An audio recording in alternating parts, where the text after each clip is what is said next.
Hello guys and welcome back to SourceFedNERD. I'm Steve Zaragoza. What follows is my personal top 10 favorite movie cars of all time. And that's my personal favorite list. If you want to talk about what your favorite cars are, you can go into the comment section and be like, hey Steve, that was a stupid choice because I like this car better. Do you get it? Cool, bro. Now we're cool. Let's go get a soda pop together. We'll go get a candy bar. I'm buying. All right, top 10 movie cars. Let's go. Number 10, Death-Proof Stuntman Mike's car. This 1971 Chevy Nova SS396 was dangerous and badass. With its awesome skull and cross lightning bolts, driven by Kurt Russell's Stuntman Mike character, it was basically a death car for anyone who rode in it, except for Stuntman Mike, because he buckled up for safety. The movie isn't great in the double feature, but if you watch the director's cut, it's way better. Trust me, it's Quentin Tarantino. Numero 9, Herbie the Love Bug. Don't laugh. It's a 1963 Volkswagen Beetle. It's iconic and adorable, and I'm not talking about that fully loaded shit with Lindsay Lohan. Nobody liked that movie. Not even Lindsay Lohan.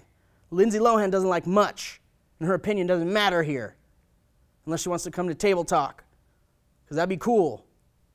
You should contact us, because that'd be great. It'd be so weird. Promise we won't make fun of you. Except we might, when you're gone. I'm talking about the OG wacky as hell, not really that great original movies with Buddy Hackett in it. Remember, he's the voice of Scuttle from Little Mermaid. Look it up. That's what IMDb is for. It's your best friend. You know, Herbie was an anthropomorphic car. It was basically alive, and no one knows why. And they never got into it. There's no reason. It's just magic. Number 8, the Pork Chop Express. It's a Freightliner truck, and if you don't know what I'm talking about, it's from the movie Big Trouble in Little China, which you can watch on Netflix, because we covered that on Movie Club. You can go to netflix.com/sourcefed, get a whole month of movies. Then you can watch that movie, you can watch Movie Club. You can join us. You got it? Write it down. Or don't. That's fine. We cool? Good.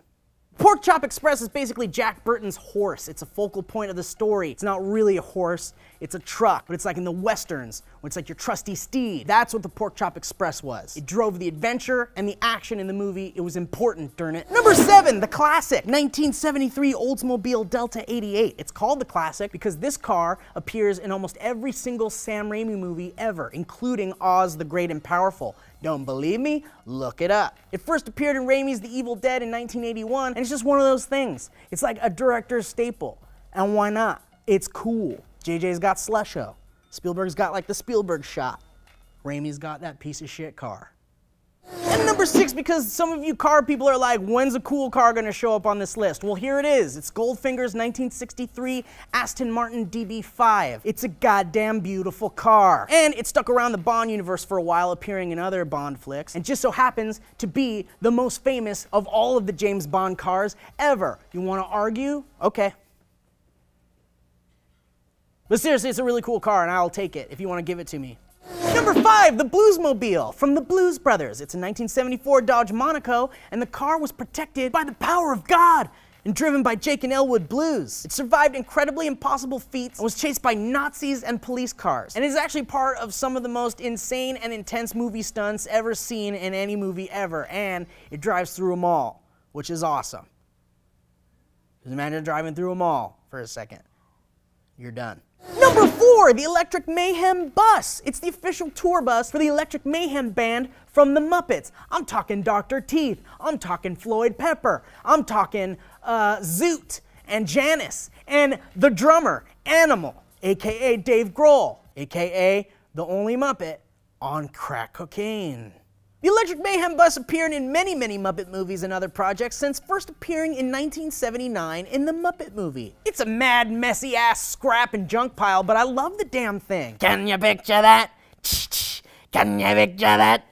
Want to hear something sad? The original bus burned down in a fire. Number 3, the Batmobile. And because it's way too hard to pick a favorite, even though I lean personally more towards the Batman Returns Batmobile because it's awesome, I will leave this number as just Batmobile because every Batmobile is awesome except for the Batman Forever version. That one is a piece of shit. From the 1955 classic Lincoln Futura to the Nolan Tumbler, I pretty much love them all except for the stupid piece of shit Batman Forever Batmobile. That thing was shit. I am, however, curious to find out what your favorite Batmobile is, so let me know in the comments down below. I'd love to talk about it. I'm be like, why do you like the Batman Forever one? It's a piece of shit. Number 2, the Ecto-1 1959 Cadillac ambulance/hearse combo. This car is about as iconic as it gets as far as movie cars go. From its illegal speedy corner cutting to its unique warbling siren, the Ecto-1 remains one of the greatest movie cars of all time.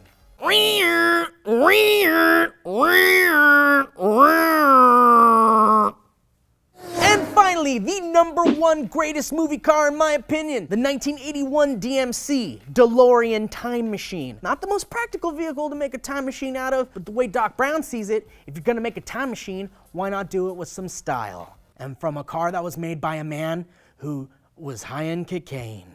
My personal favorite iteration is the hover conversion model from Back to the Future 2 with the Mr. Fusion installed. Just in case you want to know, I mean, FYI. To this day, the DeLorean remains my dream car. I'm not talking the normal DMC with just the stupid grill in the back. I'm talking the souped up, light up, movie accurate DeLorean time machine. Someday, me. Someday.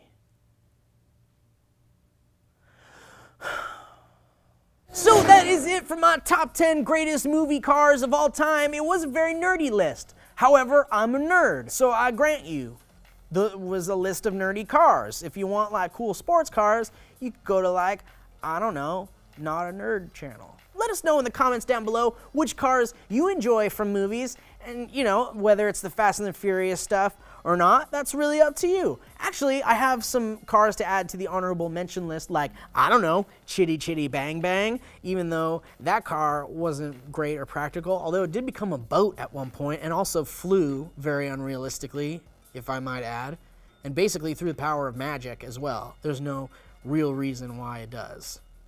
Also, the Jurassic Park cars, like the Jeeps and the little ones with the interactive CD-ROM inside. A lot of cool cars out there, so let me know what you guys think. Please click that like and subscribe button, because that would be pretty freaking cool. And also, there's an annotation bar with all these things you can click on too, which is all great stuff. I love it personally. I'm Steve Zaragoza. Thanks for watching. Let me get in my imaginary car. A